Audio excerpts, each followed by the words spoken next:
तर काश्मीरच्या पहलगाममध्ये झालेल्या दहशतवादी हल्ल्यात राज्यातील 6 पर्यटकांचा मृत्यू झालाय। यानंतर काश्मीरमध्ये असलेल्या सर्वच पर्यटकांमध्ये भीतीचं वातावरण आहे। काश्मीरमध्ये सुट्टीचा आनंद लुटण्यासाठी गेलेल्या कुटुंबावर दुःखाचा डोंगर कोसळलाय। एका क्षणात होत्याचं नव्हतं झालं। काश्मीरची त्यांची ही ट्रिप अखेरची ठरली आहे। पाहूया। राज्यातील अनेक पर्यटक सुट्ट्यांमध्ये आनंद लुटण्यासाठी काश्मीरला गेले होते।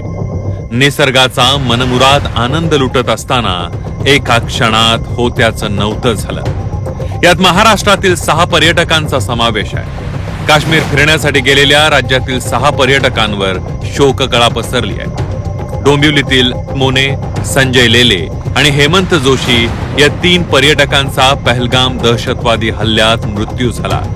3ही मावस भावांवर काळाने घाला घातलाय। डोंबिवलीतील पश्चिम भागशाळा मैदान इथल्या सावित्री अपार्टमेंटमध्ये राहणाऱ्या हेमंत जोशींचा या हल्ल्यात मृत्यू झालाय।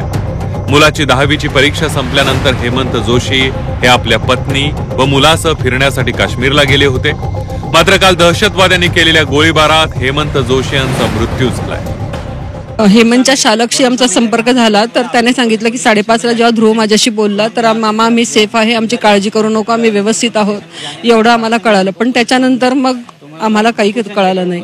आम्हाला हेच वाटतंय की सरकारने याबाबत काहीतरी ठोस पावलं उचलायला पाहिजे की सामान्य माणूस जेव्हा रिलॅक्सेशनसाठी काश्मीरच्या नंदनवनात जातो तेव्हा तो सेफ तिथे राहायला पाहिजे आणि त्याच्यासाठी या ॲक्शनला रिॲक्शन ही मिळालीच पाहिजे। या दहशतवादी हल्ल्यात डोंबिवलीतील अतुल मोने यांचाही दुर्दैवी मृत्यू झालाय। मोने हे सहकुटुंब काश्मीरला फिरायला गेले होते। अतुल मोने यांच्या जाण्यानं कुटुंबावर दुःखाचा डोंगर कोसळलाय।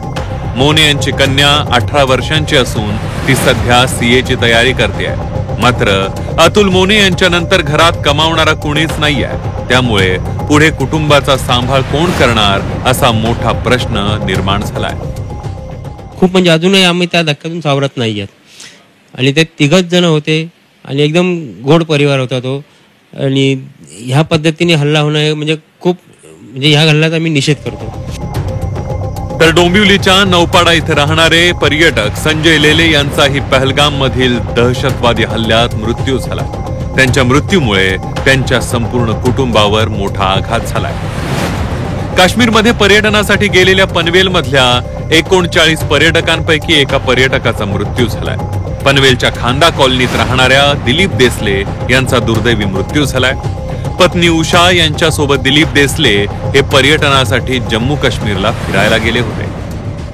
आम्हाला बेसिकली न्यूज थ्रू कळालं की असं असं झालंय करून दुपारी। मग त्याच्यानंतर इव्हनिंगला जेव्हा नेम फ्लॅश झाला तेव्हा वी गॉट कन्फर्म की he is no more because कोणाचे फोन लागत नव्हते।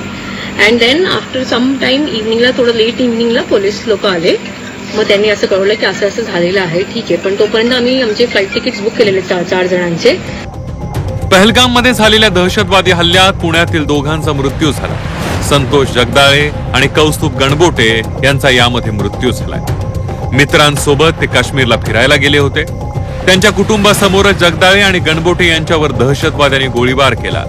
मुलगी आसावरी हिच्या समोरच संतोष जगदाळे यांचा दहशतवाद्यांनी जीव घेतला। पहलगाम दहशतवादी हल्ल्यात मृत्यू झालेल्यांची पार्थिव आता महाराष्ट्रात आणण्यात आली आहे। मात्र दुर्दैवानं या सर्वांची काश्मीरची सहल ही अखेरची सहल ठरली आहे। ज्यांनी हल्ला केला त्या दहशतवाद्यांना जशास तसं उत्तर देण्याच्या तीव्र भावना आता देशभरातून उमटू लागल्या आहेत। ब्युरो रिपोर्ट, झी 24 तास।